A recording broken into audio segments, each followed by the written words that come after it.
Soup pasta রান্না করার জন্য কিন্তু মুরগির গোশগুলো আমি ছোটো ছোটো করে কেটে নিচ্ছি। কেটে নিয়ে এবার একটু হালকা করে ভাজি করে নেব। লবণ মাখিয়ে নিচ্ছি, নিয়ে হালকা করে ভাজি করে নিয়ে এবার মশলা দিচ্ছি। ধনে গুঁড়া, জিরে গুঁড়া, শুকনো মরিচ বাটা, পেঁয়াজ রসুন, আদা বাটা সব কিছু দিয়ে সুন্দর মতো কষায় কিন্তু এবার আমি পাস্তাগুলোর ভিতরে দিয়ে দিচ্ছি।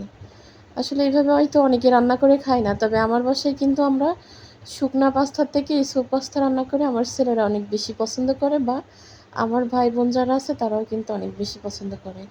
তো এইভাবেই কিন্তু আমি রান্না করি, আপনারা চাইলে রান্না করে খেয়ে দেখতে পারেন। তো সুন্দর করে কষাই কিন্তু আমি এখানে পানি দিয়ে দিচ্ছি। পানি দিয়ে এবার সাথে নুডলসগুলো অ্যাড করে দিচ্ছি। এই পাস্তার সাথে এভাবে নুডলস দিয়ে রান্না করে খেয়ে দেখেন, এত মজা লাগে, একবার খেলে কিন্তু আপনাদের খেতে ইচ্ছা করবে। তারপরও কথা আছে, এভাবে রান্না করেও কিন্তু এর ভিতরে হালকা করে একটুখানি টেস্টি সল্ট দিয়ে আমি আর ওই পাস্তার যে মশলা বা নুডলসের যে ম্যাগি মশলা, আমি সেই মশলাগুলো দিই। আমার কিন্তু রান্না হয়ে গেছে। এবার ধনেপাতা, শসা, তারপরে যে যেভাবে মানে ডেকোরেশন করে খেতে যার যেমন ভালো লাগে সে কিন্তু সেভাবে খায়। তবে আমার কিন্তু রান্না হয়ে গেছে। এরপরে এবার সব কিছু মিশিয়ে দিয়ে তারপর খাওয়া যাবে একদম সুন্দর মতো।